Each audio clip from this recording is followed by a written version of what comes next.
Matthieu 7, 13, 14. Large est la porte, spacieux est le chemin qui mène à la perdition, et nombreux sont ceux qui y entrent.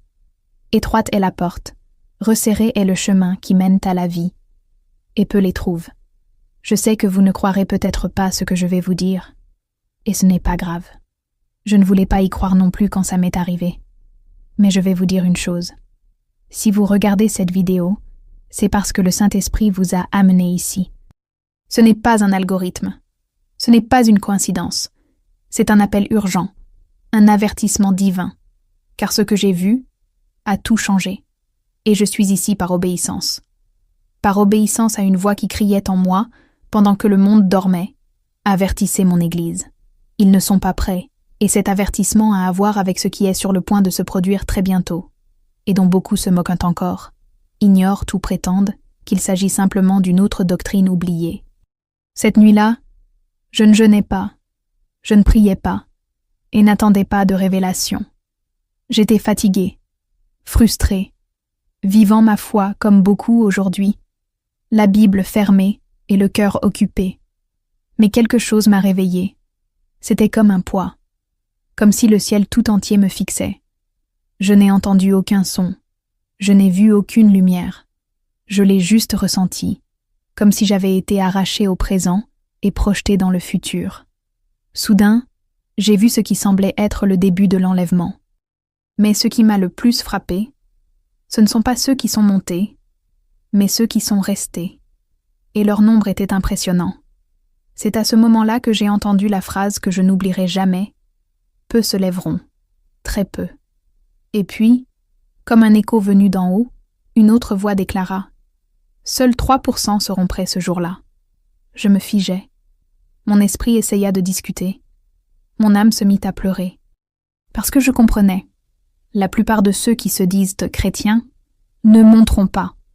Non pas par manque de Bible, mais par manque d'obéissance, par manque de peur, parce qu'ils vivaient comme s'ils avaient le temps, comme si l'enlèvement n'était qu'une légende racontée dans une secte de jeunes. J'ai vu des églises pleines le dimanche, et vides au ciel. J'ai vu des responsables prêcher avec éloquence, mais le cœur perdu. J'ai vu des jeunes chanter, enthousiastes, puis retourner au péché, comme si de rien n'était.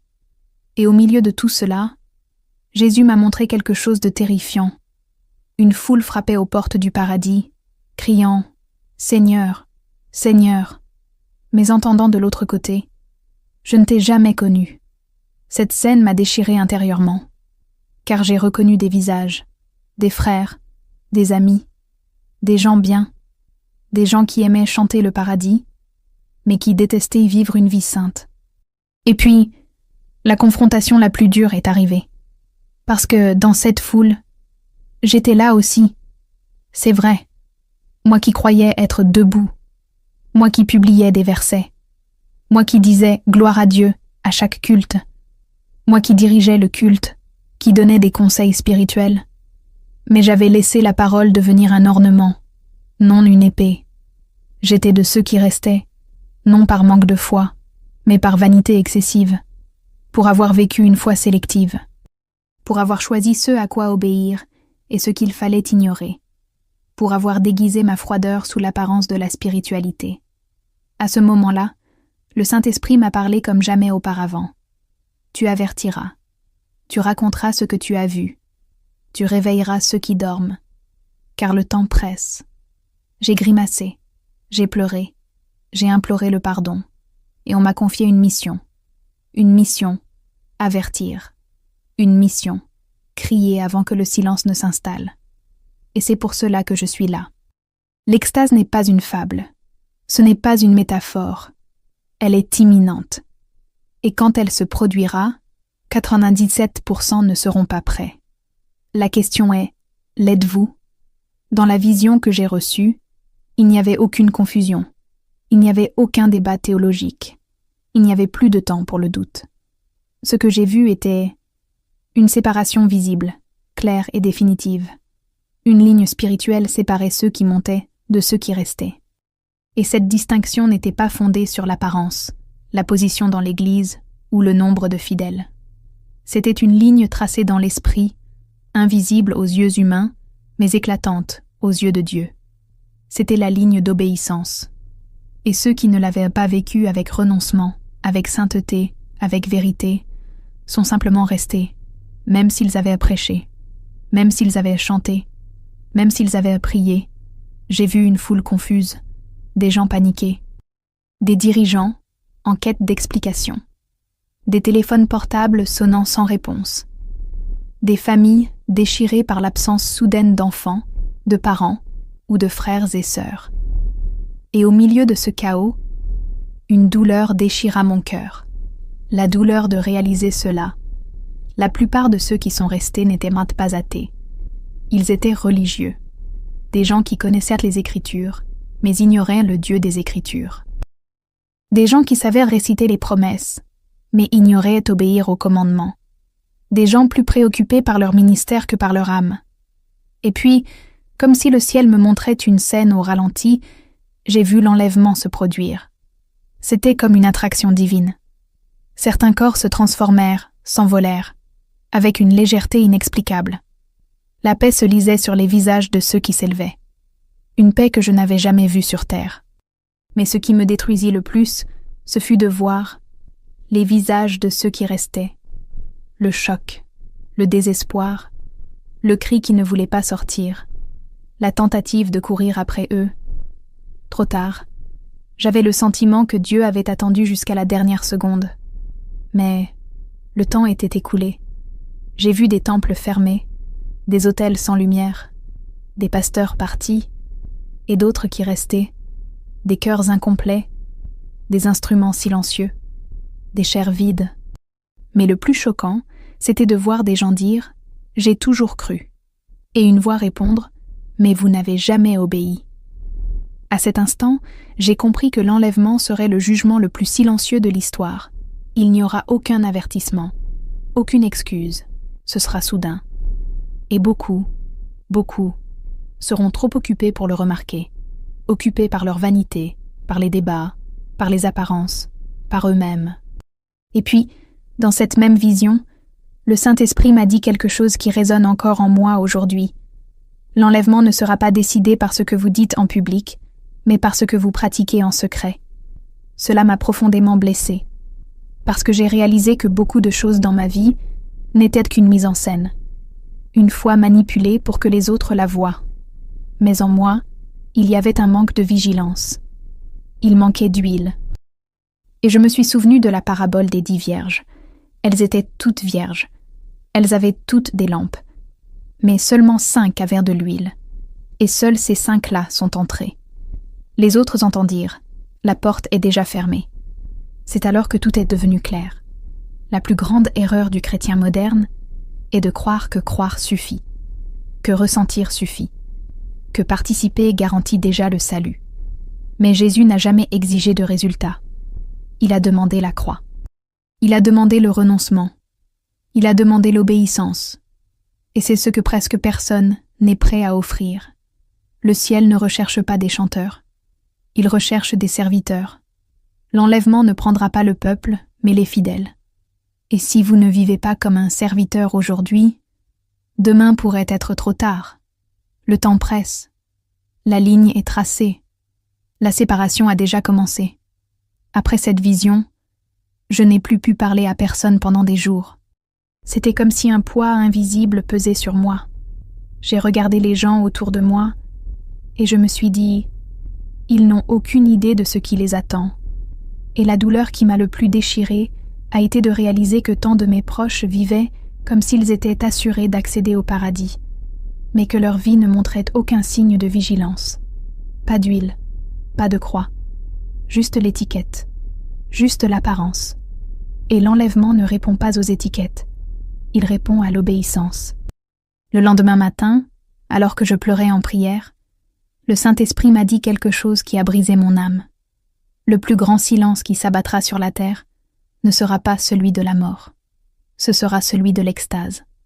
Car beaucoup ne réaliseront leur départ que lorsqu'il n'y aura plus personne pour prêcher, lorsque les genoux en prière auront disparu, lorsque les services cesseront, lorsque les maisons seront vides, et ce ne sera pas bruyant, ce sera un silence dévastateur.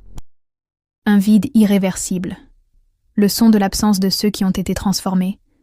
J'ai commencé à voir des scènes qui m'ont profondément marqué. J'ai vu une église pendant le culte. La musique jouait, les gens chantaient. Et soudain, certains ont disparu. Les autres étaient sous le choc, paralysés. Mais personne n'a compris immédiatement, jusqu'à ce qu'une sœur, à genoux, se mette à crier. C'était l'enlèvement. La cérémonie était terminée. Mais le désespoir ne faisait que commencer. Les gens se précipitèrent vers leur voiture. D'autres tentèrent d'appeler leur famille. Mais il n'y eut aucune réponse. Le ciel était silencieux. Et dans ce silence, Dieu s'écria. « Je t'avais prévenu. » Je me souvenais de toutes les fois où j'avais entendu des sermons sur l'enlèvement, et je l'avais traité comme une théorie, comme quelque chose de lointain, comme une jolie image de l'Apocalypse. Mais là, dans cette vision, ce n'était plus une théorie, c'était la réalité. Et ce qui m'a le plus frappé, c'est de comprendre que beaucoup de ceux qui sont restés connaissaient la vérité. Ils la connaissaient, mais ils vivaient comme s'ils ne savaient pas. Ils vivaient comme s'ils avaient le temps, comme s'ils pouvaient négocier avec Dieu, comme s'ils pouvaient donner 50% de leur cœur et s'élever malgré tout. À ce moment-là, l'Esprit m'a montré un verset que je n'ai jamais oublié. Matthieu 24:44. C'est pourquoi vous aussi, tenez-vous prêts, car le Fils de l'homme viendra à l'heure où vous n'y penserez pas. Et là, tout a pris sens. La plus grande erreur de l'Église aujourd'hui n'est pas un manque de connaissances, mais un manque de préparation. Ce n'est pas qu'il ne le sait pas, c'est qu'il ne le prend pas au sérieux. C'est comme si le paradis était devenu un plan B, une possibilité lointaine. Et l'enlèvement, une histoire symbolique pour maintenir le moral du service. Mais je dois le dire avec tout le sérieux de mon esprit, ce n'est ni symbolique, ni exagéré, ni théorique. L'enlèvement sera réel. Il sera inattendu. Il sera soudain. Et 97% ne seront pas prêts. Et ce n'est pas parce que Dieu les rejette. C'est parce que beaucoup n'étaient pas préparés. Parce qu'ils se moquaient. Parce qu'ils prenaient la grâce à la légère. Parce qu'ils pensaient qu'il était encore temps. Mais le temps presse. Et le son qui précède le jugement est le son du silence d'un ciel qui a déjà trop parlé et qui maintenant n'attend que la dernière trompette. Après des jours de silence, le cœur encore tremblant, j'ai pris ma Bible. Ni par routine, ni par religiosité. Je la tenais comme on tient une corde lancée à quelqu'un qui se noie. Et en la feuilletant, les mains tremblantes, j'ai compris une vérité trop difficile à ignorer. Pendant longtemps, j'avais moi-même traité la parole comme un objet symbolique, un ornement sur la table de nuit, un détail décoratif dans le culte. Mais dans cette vision, Dieu m'a montré ce qui arrive à ceux qui méprisent la seule chose qui peut sauver, l'obéissance à sa parole. J'ai vu des Bibles ouvertes en chair, mais ignorées. Des versets sur des t-shirts, sur les réseaux sociaux, sur des tatouages, mais loin du cœur. J'ai vu des jeunes chanter les psaumes de mémoire, mais sans les vivre. Et puis l'Esprit m'a dit quelque chose qui m'a brisé l'âme. La Bible est ce qui distingue ceux qui se relèveront de ceux qui pleureront, parce qu'elle est vivante, mais seulement pour ceux qui choisissent de la vivre. Et à ce moment-là, j'ai compris que ce ne sont pas les dons, ni l'éloquence, ni les rituels qui préparent quelqu'un à l'enlèvement. C'est la parole, vivante, active, qui coupe, qui confronte, qui transforme. L'image suivante était encore plus douloureuse. Je voyais des temples en ruine, des murs fissurés, des autels couverts de poussière, et parmi les cendres, des Bibles ouvertes, intactes. Pas une seule page brûlée, pas une seule lettre tachée. Comme si le ciel lui-même voulait montrer. Ma parole demeure. Mais le peuple l'a méprisée. J'ai vu des multitudes affamées, cherchant désespérément quelque chose qu'elles connaissaient déjà par cœur. Mais elles n'ont jamais obéi. Il était trop tard. La parole était toujours vivante, mais leur cœur était les morts. Et ce que le Seigneur a dit dans Jean 12:48 m'est venu à l'esprit.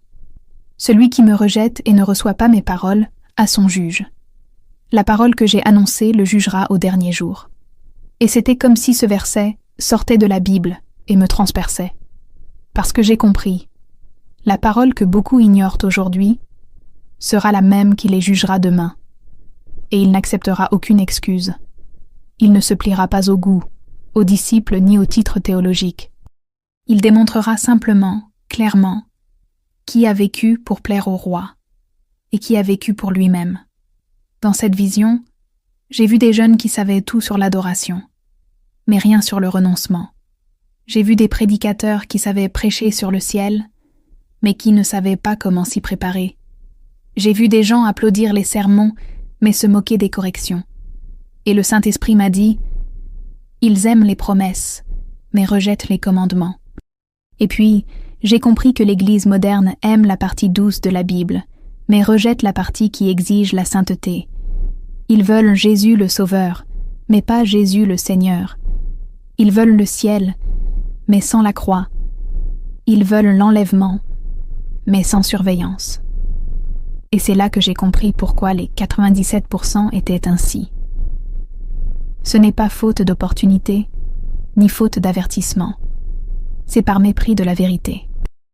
Beaucoup préfèrent se nourrir de phrases motivantes plutôt que d'affronter des versets. Ils ont troqué la Bible contre des vidéos de 15 secondes. Ils ont troqué la prédication contre l'opinion d'un chrétien influent. Résultat ? Une génération faible, emplie de connaissances superficielles, mais dépourvue de véritable obéissance. Et face à l'enlèvement, seule la vérité résistera. Il n'y aura pas de masque, il n'y aura pas de répétition. Il n'y aura que deux groupes, ceux qui sont montés et ceux qui sont restés. Dans l'une des visions les plus puissantes que j'ai jamais eues, j'ai vu une église en feu. Littéralement, un temple brûlé sous les yeux de tous. Mais ce qui m'a choqué, ce n'était pas le feu, c'était la réaction du peuple. Personne ne courait, personne ne désespérait, personne ne cherchait à effacer la scène.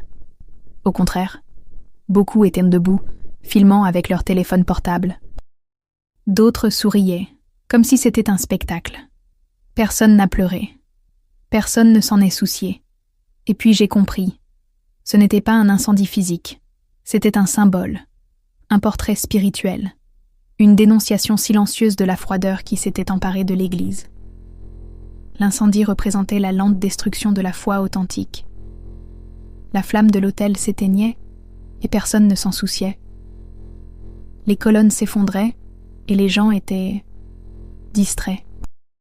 Les Bibles étaient à l'intérieur, en train de brûler, mais leurs yeux étaient fixés sur les écrans, sur les applaudissements, sur la représentation. Et l'Esprit me parla avec douleur.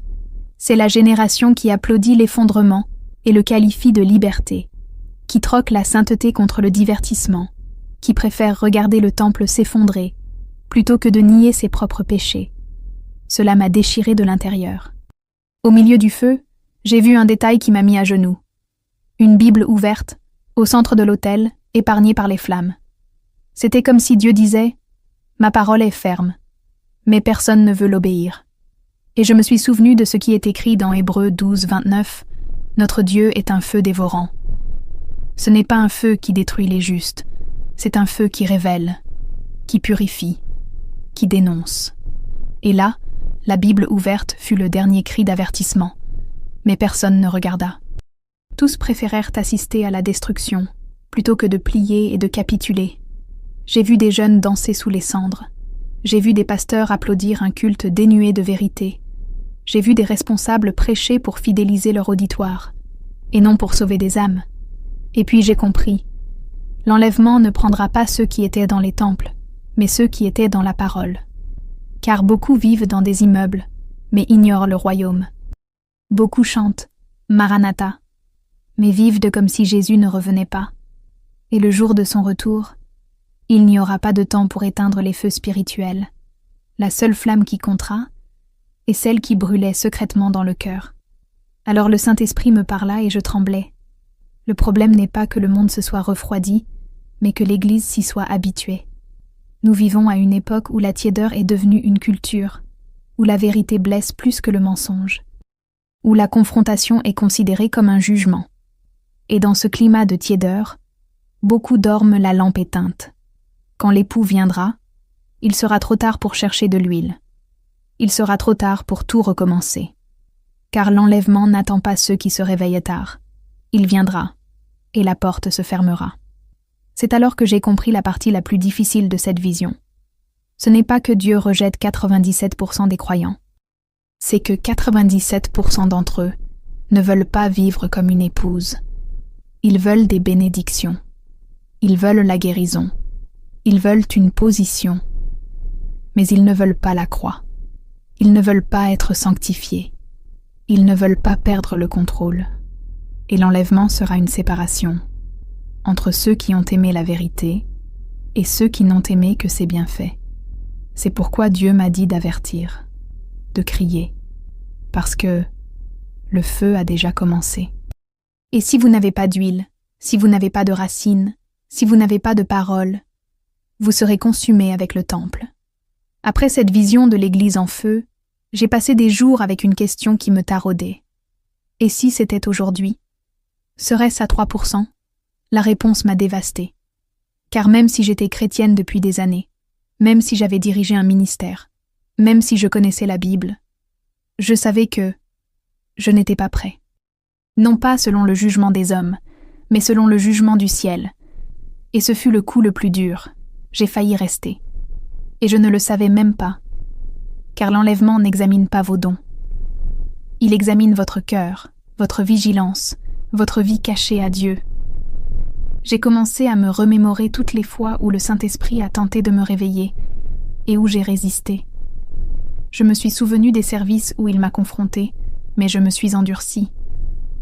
Les supplications que j'ai ignorées, les avertissements que j'ai interprétés comme du battage médiatique, les messages que j'ai rejetés parce qu'ils me blessaient trop.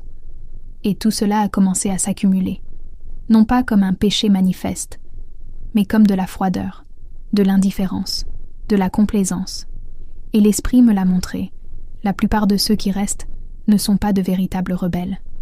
Ils sont sincèrement tièdes. Ils sont fidèles aux yeux des hommes, mais absents devant Dieu. C'est à ce moment-là que j'ai décidé de faire quelque chose que je n'avais pas fait depuis longtemps. Je me suis agenouillée. Vraiment. Sans précipitation. Sans scénario. Sans vanité. Juste moi, Dieu et une Bible ouverte. Et là, sans paroles répétées, j'ai pleuré. J'ai pleuré comme quelqu'un sauvé de l'abîme à la dernière seconde. J'ai pleuré parce que je comprenais que le jugement était proche. Et j'étais distrait. J'ai pleuré parce que je réalisais que ma foi ne me soutiendrait pas le jour de l'enlèvement.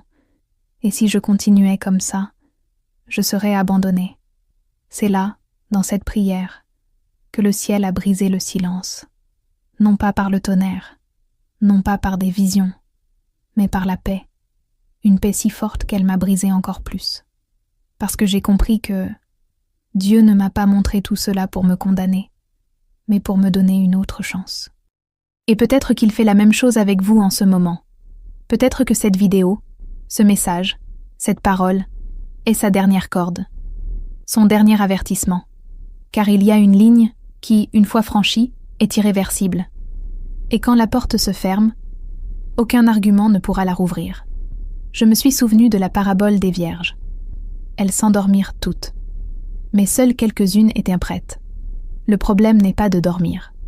Le problème est ne pas avoir de pétrole, quand le cri de l'époux retentit. Et cette huile ne s'achète pas en librairie. Elle ne s'apprend pas dans des séminaires. Elle se produit en secret, dans le renoncement, dans la confrontation, dans l'obéissance silencieuse, à l'abri des regards. Voici ce que Dieu recherche. Une mariée se réveille, non pas une foule bruyante, mais une minorité fidèle. Et ce chiffre, d'après ce que j'ai entendu, est faible, très faible, 3%. Alors j'ai compris. L'enlèvement ne sera pas injuste, il sera exact. Dieu n'abandonnera personne par hasard. Tout le monde aura été averti, tout le monde aura entendu. Et ce qui déterminera qui se lèvera et qui restera, ce n'est pas la fréquence à laquelle ils vont à l'église ou leur niveau d'enthousiasme. C'est qui a obéi, qui a observé, qui a pris la parole à cœur, qui a quitté le monde pour devenir une épouse. Et aussi difficile que cela puisse paraître, c'est par miséricorde que Dieu m'a montré, parce qu'il est encore temps, mais pas grand-chose. Et ce moment, c'est maintenant. Dans la vision suivante, je ne vis plus le ciel. Il n'y avait plus d'anges, plus de trompettes. L'enlèvement avait déjà eu lieu. Et ce qui m'apparut ensuite, cela m'a laissé sans terre, sans air, sans défense. C'était un monde sans épouse, un monde où l'esprit avait été réduit au silence. Et ce qui restait était désespoir, folie, vide. J'ai vu des foules courir dans les rues. Des gens, bibles à la main, les feuilletaient comme des fous, en quête de réponses. Mais il n'y avait plus de voix, plus d'onction, plus d'opportunité. C'était l'écho d'un monde qui avait méprisé la vérité et qui la réclamait maintenant. Trop tard. J'ai vu des églises vides et d'autres encore ouvertes, mais avec des responsables confus. J'ai vu des services improvisés organisés en désespoir de cause. Ceux qui avaient auparavant tourné en dérision les avertissements imploraient maintenant la miséricorde. J'ai vu des gens jeûner, pleurer, agoniser. Mais c'était un jeûne tardif, des pleurs silencieux, parce que le ciel avait déjà rassemblé les siens. L'Esprit m'a conduit dans un temple où il ne restait que quelques frères. Ils pleuraient, ils criaient. Mais ce n'était pas de la repentance que je voyais. C'était de la panique. C'était du chagrin. C'était la prise de conscience qu'ils avaient été abandonnés, et ils savaient exactement pourquoi. Et là, au milieu de cette agonie collective, il m'est venu à l'esprit Amos 8:11. « Voici, les jours viennent, dit l'Éternel, où j'enverrai la famine dans le pays, non pas une disette de pain et une soif d'eau, mais une faim d'entendre la parole de l'Éternel. Cela s'accomplissait sous mes yeux. C'était une faim spirituelle, sans nourriture. Le peuple avait soif, mais il n'y avait plus d'eau vive. La Bible était là, mais elle ne cueillait plus les fruits, car ce n'était plus le moment de semer. C'était le moment de récolter. Et la récolte a été douloureuse. C'était le résultat d'années passées à ignorer les avertissements, à considérer la parole comme facultative. J'ai vu des gens frapper aux portes des églises, mais personne n'ouvrait. J'ai vu des croyants rire des prophéties, essayant désespérément de se souvenir des versets, essayant de chanter des cantiques, essayant de jeûner. Mais le ciel est resté silencieux, et l'Esprit m'a dit « Ils ne m'ont pas écouté quand j'ai parlé. Maintenant il est trop tard pour demander une autre chance. » Et ce qui m'a détruit, c'était de revoir des visages familiers, des gens avec qui j'avais vécu, qui me traitaient d'exagéré, qui disaient « Dieu est amour, il comprend mon cœur. » Maintenant, ils étaient à l'agonie, parce qu'ils comprenaient que l'amour de Dieu n'annule pas sa sainteté. L'une des scènes qui m'a le plus marquée a été de voir une jeune femme qui disait toujours sur les réseaux sociaux « Jésus m'aime tel que je suis ». Elle s'écria alors, s'agenouillant, frappant le sol, demandant « Pourquoi ne m'a-t-il pas prise ?» Et la réponse me parvint clairement « Parce qu'il aimait l'idée de Jésus, mais il ne s'est jamais soumis à sa seigneurie. Et ça, mon frère, ma sœur, c'était comme un coup de poignard dans l'âme, car c'est la vérité pour beaucoup. Ils sont pleins de belles déclarations, mais vides d'obéissance. Et l'extase ne répond pas aux belles phrases. Elle répond aux vies abandonnées. Le Saint-Esprit m'a alors dit fermement. La plupart des gens connaissaient la vérité, mais ils ont choisi de l'ignorer. Maintenant, tout le monde s'agenouille. Non pas par amour, mais par peur. Et c'est là que j'ai compris ce que Jésus voulait dire lorsqu'il a dit que beaucoup essaièrent d'entrer, mais que la porte serait déjà fermée. L'enlèvement serait une division éternelle. Il n'y aura pas de deuxième appel. Il n'y aura pas de seconde chance. Le temps de grâce est arrivé. La Bible est toujours ouverte. La porte est toujours grande ouverte. Mais quand il viendra, ce sera définitif. Et vous n'aurez que deux positions. Soit vous montez avec lui, soit vous regardez tout depuis la terre. 8. Dieu m'a appelé à crier dans le silence.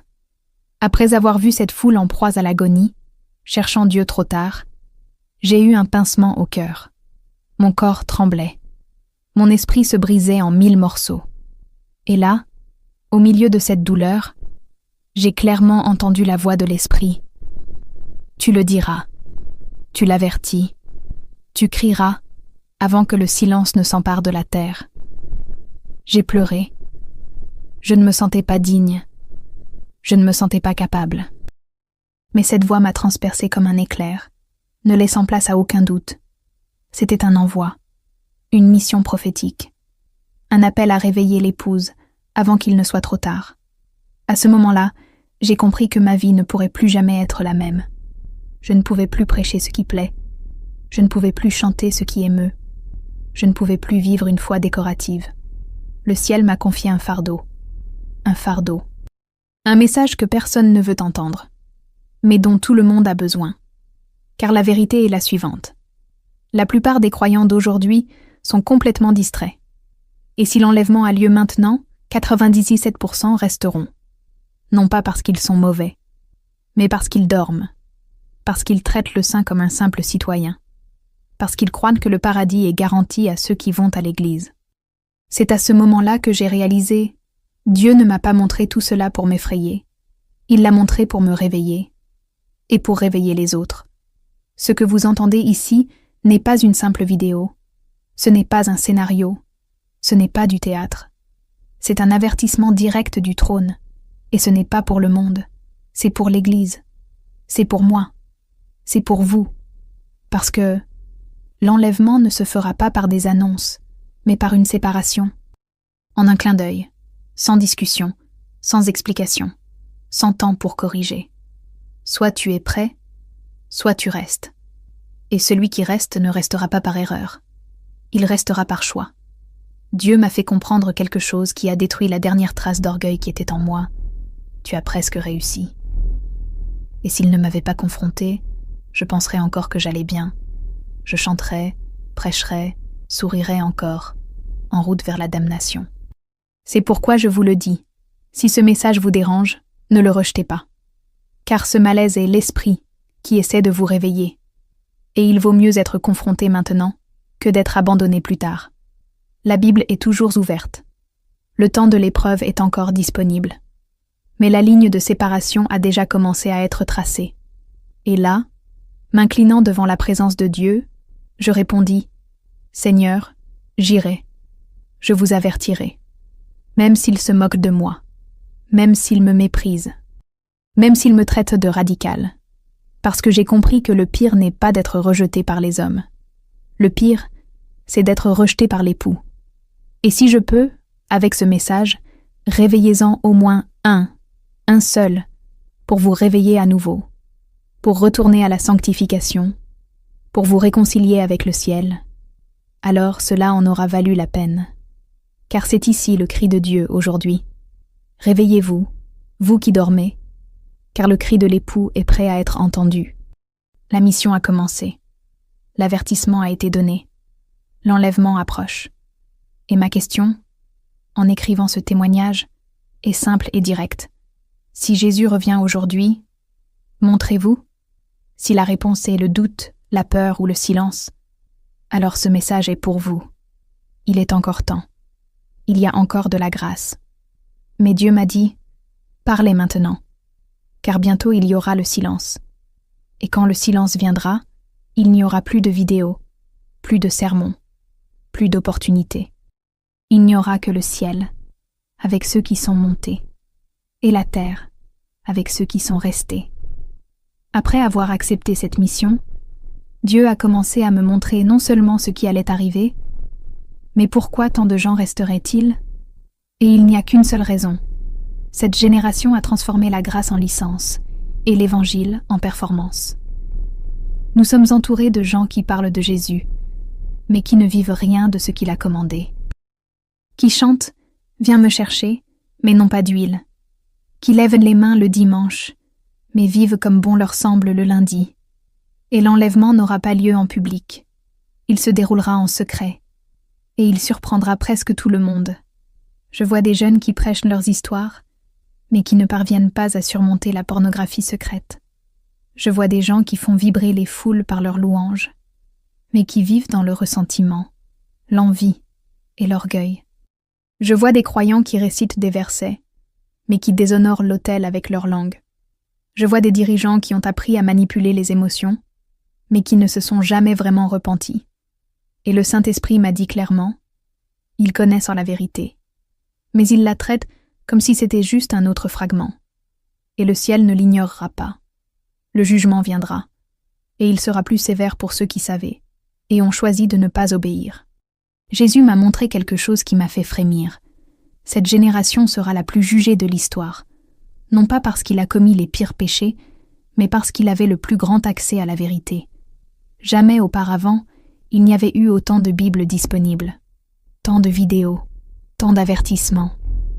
Et pourtant, la plupart des gens préfèrent écouter ce qui plaît, ce qui soulage, ce qui ne nécessite pas de changement. Il en résulte une foi émotive, superficielle et faible. Une foi facilement influencée, mais qui ne tolère pas le renoncement. Une foi qui applaudit la croix dans le culte, mais la rejette au quotidien. C'est à ce moment-là que l'Esprit m'a parlé d'une voix ferme. Dites à l'Église que la chair de poule n'est pas une confirmation, que les larmes ne sont pas une preuve de salut. Ce sentiment n'est pas de l'obéissance, et cela m'a détruit, parce que j'ai moi-même vécu comme ça. Je confondais présence et émotion. Je pensais que Dieu était avec moi uniquement parce que j'étais émue pendant le culte. Mais maintenant, je comprends. La véritable présence de Dieu ne se mesure pas à ce que vous ressentez, mais à la mesure dans laquelle vous obéissez. Et c'est ce que la plupart des gens ne veulent pas entendre. Mais c'est ce qui décidera qui monte et qui reste. Cette génération troque l'autel contre la scène. Elle troque le secret contre le contenu. Elle troque la Bible contre des phrases de développement personnel chrétien. Et pire encore, elle appelle cela liberté. Mais Dieu m'a montré que ce n'est qu'un masque pour cacher la froideur spirituelle. Parce que ceux qui aiment vraiment Jésus aiment obéir, même quand ça fait mal, même si cela va à l'encontre de la chair, même si cela implique un abandon. Et seul cet amour, sacrificiel, soumis, vigilant, est celui qui naît lors de l'enlèvement. Tout le reste demeurera, même s'il utilise le nom de Jésus, même s'il a un ministère, même s'il touche des multitudes. Et je dois le dire avec crainte, mais avec autorité. Si vous vivez un évangile dont vous êtes le centre, repentez-vous maintenant. Car seuls ceux qui sont morts à eux-mêmes ici-bas peuvent entrer au ciel. L'enlèvement ne recherchera pas des croyants, il recherchera des serviteurs. Il ne recherchera pas des disciples du contenu, mais des disciples de la croix. Et si vous vivez encore un christianisme confortable et domestiqué, adapté à votre style de vie, vous faites partie des 97%. Mais la bonne nouvelle est que il est encore temps de sortir de cette situation. Il est encore temps de revenir. Mais il faudra mourir. Mourir à l'ego. Mourir au monde. Et vivre uniquement pour lui. Dans l'une des dernières visions que le Saint-Esprit m'a données, j'ai vu quelque chose qui m'a marqué à jamais. C'était une foule immense. Ils marchaient tous dans la même direction, pressés, impatients. À l'horizon, il y avait une porte étroite et bien éclairée, comme si c'était l'entrée de l'éternité. Et quand j'ai vu ça, j'ai été content un instant. Je me suis dit, ils ont entendu l'appel, ils partent. Mais à mesure qu'ils approchaient, quelque chose a commencé à se produire. Ils s'arrêtèrent, un par un, comme s'il y avait un blocage invisible. Et puis j'ai compris. La porte acceptait les gens, mais n'acceptait pas les bagages. Et beaucoup étaient accablés, d'orgueil, de péchés cachés, de blessures, de relations toxiques, de vices cachés, de vanité déguisée en sainteté. Certains ont essayé d'entrer par leurs œuvres, d'autres par leur propre théologie, d'autres encore par des ministères qui n'ont jamais passé par le feu de l'autel. Mais la porte ne s'ouvrait pas. Et dans l'esprit, j'entendis la voix du Seigneur. Ils veulent mon royaume. Mais ils ne veulent pas de mes commandements. Ils veulent la gloire. Mais ils ne veulent pas mourir à eux-mêmes. J'ai vu des gens tenant des Bibles ouvertes, mais avec des chaînes aux pieds.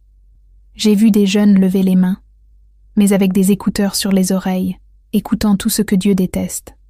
J'ai vu des adultes pleurer, mais refuser de pardonner. J'ai vu des dirigeants demander à entrer, mais nourrissant encore l'orgueil de leur titre.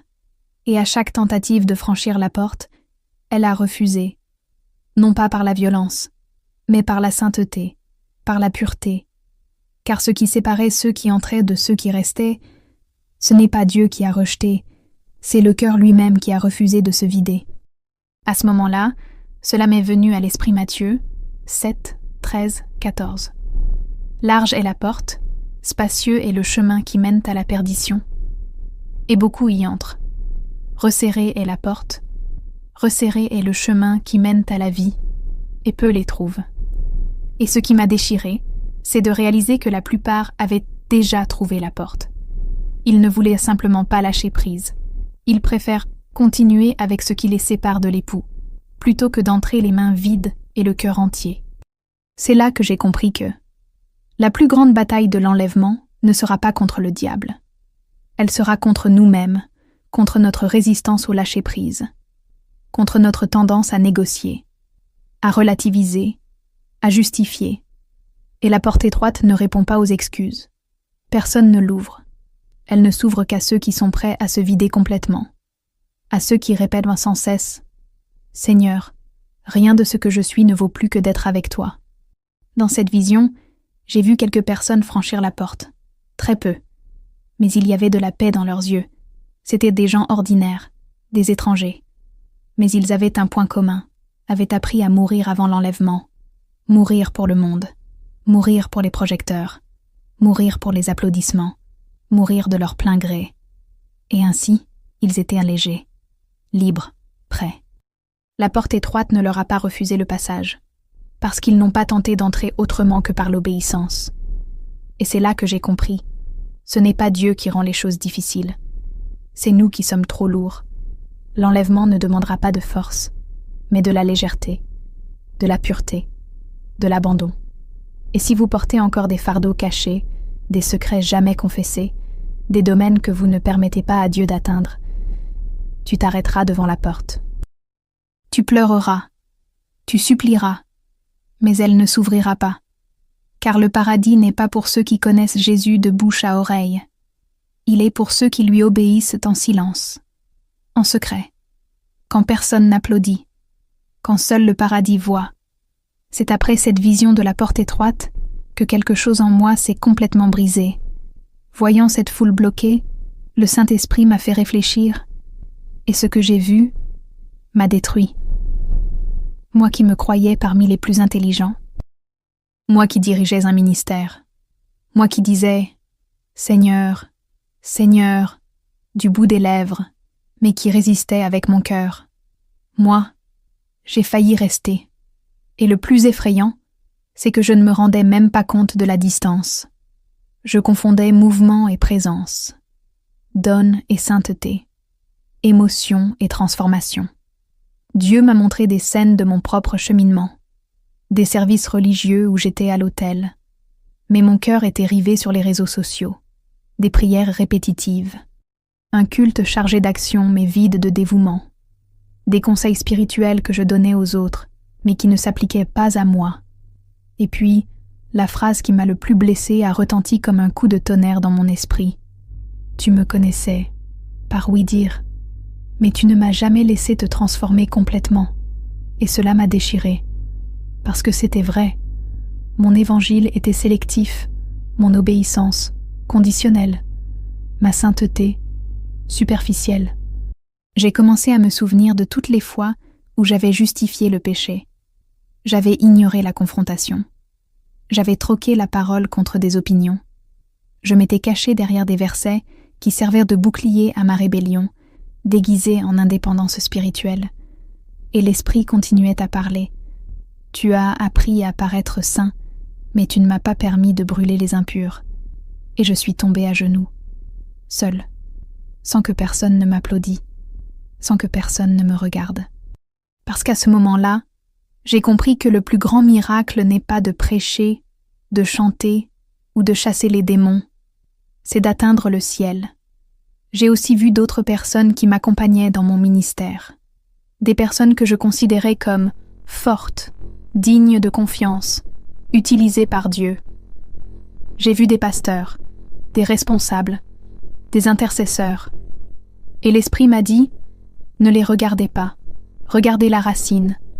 Beaucoup ont des feuilles, peu ont des fruits.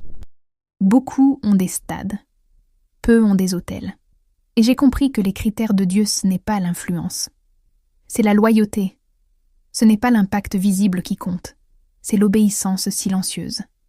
Et cela, beaucoup de ceux qui pensent être debout sont déjà tombés depuis longtemps. Ils ne s'en sont simplement pas rendus compte. À ce moment-là, à travers mes larmes, j'ai fait la prière la plus sincère de ma vie. Seigneur, ne me laisse pas être de ceux qui prêchent le ciel. Mais le voix de loin. Je ne veux pas être une autre voix forte. Je veux faire partie de l'épouse, celle qui veille, celle qui prépare, celle qui protège, celle qui se soumet, celle qui renonce. Et l'esprit me répondit sans détour. Alors commencez dès aujourd'hui, recommencez, car le temps presse, et ce que je vous ai montré a déjà commencé à se produire. Et maintenant, avec crainte et vérité, je vous demande, tu ne vis plus comme moi? Ta foi a-t-elle des racines? Ton autel est-il illuminé? Ou es-tu simplement en pilotage automatique? Parce que, comme moi, vous êtes peut-être au bord de l'abandon. Et Dieu vous le montre, non pas pour te condamner, mais pour te donner une autre chance. Car l'enlèvement ne vous interrogera pas sur votre position. Il vous interrogera sur votre croix. Il cherchera de l'huile. Et seuls ceux qui l'auront monteront. Les autres resteront en arrière. Après tout ce que j'ai vu, vécu et entendu de Dieu, une conviction est restée gravée dans mon esprit. La porte est toujours ouverte, mais pas pour longtemps. Et ce n'est pas un drame. Ce n'est pas du battage médiatique. C'est la réalité spirituelle la plus urgente de notre génération. Le temps de l'épreuve touche à sa fin, et l'enlèvement, que beaucoup raillent, ignorent ou traitent comme une légende, est sur le point de se produire. Et Dieu m'a dit d'avertir l'Église, de l'avertir d'urgence, de crier si nécessaire, parce que 97% de ceux qui se disent prêts aujourd'hui ne le sont pas. Je l'ai vu de mes propres yeux. J'ai vu le désespoir de ceux qui restaient. J'ai vu les cris de ceux qui se croyaient forts mais dormaient. J'ai vu les portes se fermer et le ciel rester silencieux. Et maintenant, je comprends. Si vous ressentez encore quelque chose lorsque vous entendez ce message, c'est parce que le Saint-Esprit vous appelle toujours. Il est encore temps. Il y a encore du pétrole. Il y a encore de la grâce. Mais cette porte ne restera pas ouverte éternellement. Et quand elle se fermera, aucun appel, aucun service spécial, aucune campagne, aucun repentir de dernière minute ne pourra la rouvrir. Jésus m'a montré que le test ultime de l'Église ne sera pas de subir des persécutions. Il résistera au froid, à la distraction, à la consolation, à l'Évangile sans la croix, sans renoncement, sans sainteté. L'Antéchrist viendra, certes, mais beaucoup ont déjà choisi, en rejetant la seigneurie du Christ par commodité. La marque de la bête n'est pas qu'une puce. C'est un état d'esprit, la croyance que l'on peut vivre comme on l'entend et être quand même enlevé. Mais Dieu est saint, et l'épouse qu'il vient chercher sera sainte aussi, pure, séparée, éveillée, avec la lampe allumée, pleine d'huile et un cœur dévoué. Et maintenant, le cœur brisé, je vous demande une dernière fois, si Jésus revient ce soir, viendrez-vous? Ne me dis pas ce que tu ressens. Dis-moi ce que tu ressens. Dis-moi s'il y a du pétrole. Dis-moi s'il y a une croix. Dis-moi s'il y a de la surveillance. Parce que s'il n'y en a pas, vous faites partie des 97%. Et Dieu vous le montre maintenant, afin que vous ayez encore la possibilité de changer. Car demain, il n'y aura peut-être plus de vidéos, plus de prophètes, plus de sons. Seul le silence du ciel et l'éternité devant vous. Ce message n'est pas seulement un contenu à regarder, c'est une vocation. Un choix. Une limite a été fixée. Et vous devez décider de quel côté vous allez être. Parce que l'enlèvement n'est pas réservé à ceux qui ont entendu parler de Jésus. Il est réservé à ceux qui ont vécu en disciples, qui a obéi quand personne ne regardait, qui a pardonné quand on était blessé, Qui a abandonné le péché quand personne ne le lui demandait? Qui s'est renié? Qui a pris la Bible au sérieux? Qui a choisi la croix, même quand elle faisait mal? Je sais que ce message est dur, mais c'est vrai. Et Dieu m'a dit de le dire, parce que cela pourrait être votre dernière chance. La porte est encore ouverte. L'époux est toujours à la porte. La trompette n'a pas encore sonné, mais l'horloge prophétique tourne. Si cette parole vous a interpellé, bouleversé, exposé, glorifiez Dieu pour cela, car il y a encore de la vie en vous. Il y a encore de la repentance. Il y a encore du retour. Mais vous devez agir. Maintenant. Sans prétention. Sans applaudissements. Juste vous et Dieu. Reviens. Brise le cycle. Prends ta Bible. Ferme la porte de ta chambre. Crie à Dieu. Confesse. Renonce. Recommence. Parce qu'il est encore temps. Mais le temps presse. La question n'est plus « Quand Jésus reviendra-t-il » Le cas est le suivant. Quand il reviendra, serez-vous prêt à intervenir ou ferez-vous partie des 97% qui restent?